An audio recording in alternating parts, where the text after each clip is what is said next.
are here with Shivani and Prameela. They are together the Harmonious Hues. And what Shivani told me about Harmonious Hues is that it's a journey through art to the center of your heart. And that is the thought that seeded Harmonious Hues today. And what are they doing today for us? Today Harmonious Hues will bring to you the girl with green ears.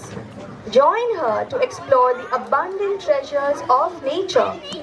Let your imagination take flight and create your own unique art piece using simple elements found in nature. We have a sample here of what we can do. All the leaves and flowers that we picked, everything was what we found already on the floor. So we did not pluck anything to do this activity, and we would encourage the same, that if you do want to explore any nature art, please try to use what nature has already provided on the ground or on the earth.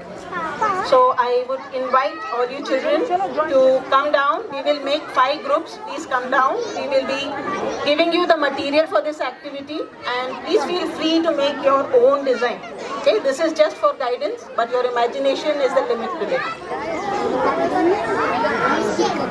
And so before you get into the activity, we would just like to say, do remember that when you grow a garden, the garden grows you.